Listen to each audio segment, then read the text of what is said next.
Hi everybody, I'm here today to talk about the giant eagle that we are painting this month. So, a couple things to think about.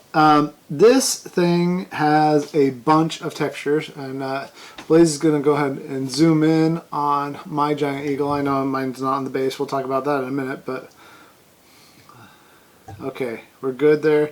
So mine, I ended up doing this goldish thing, and I used light tone wash over it and gold beak, and I did blue eyes with purple irises and all that. It was a lot of fun to paint.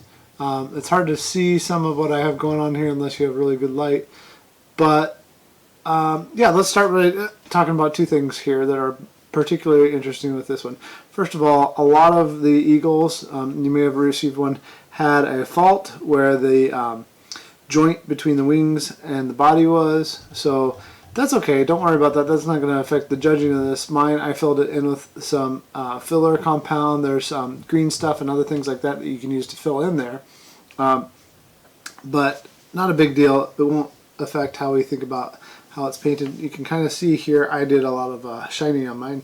I was going for more of a mythical, magical, golden eagle type of thing. I have changed my base 3 times.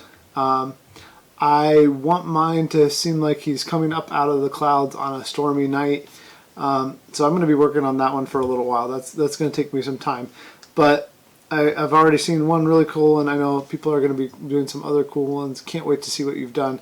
But in contrast, more of a traditional eagle look, I brought my griffin here, who I have sealed. I used more of a gloss seal. He's really shiny. Is that in focus there? Okay, cool. So this one has a full base that's done on it, more of that tundra type look to go with my unicorn. Did some basing there with the snow and the tuft and all that. But you can either go with the white neck, like a traditional eagle, and the yellow beak and the brown feathers and all that, or you can make up your own color scheme. Either way, have some fun with what you're doing. But I want to talk about a couple techniques today. First is the 2-brush method. The 2-brush method is a common technique used in speed painting and by professionals when they're doing competitions and things like that. 2-brush method can sound gross sometimes because some painters actually take their second brush, their wet brush, when they're blending their paints and doing different color blendings, and they stick it in their mouth and they use the spit.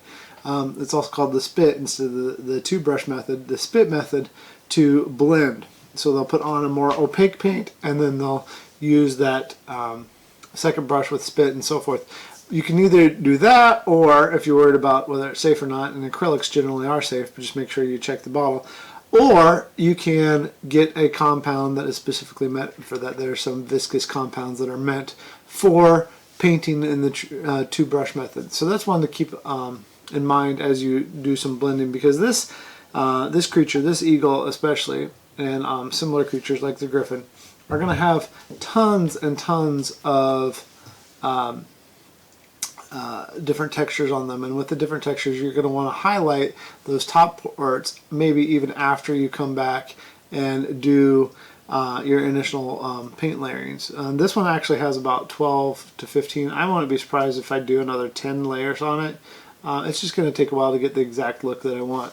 But on my outside wings here, I did a dry brush with white, and then I went back over that again with a little bit of a lava orange mixed with some more of my gold. This is called brass. This is an acrylic Vallejo brass, but it looks very much like gold, and it has the metallic flakes in it. So I mixed that with a little bit of lava orange and then went back over where I had dry brushed my white. I'm liking how my tail feathers are looking here.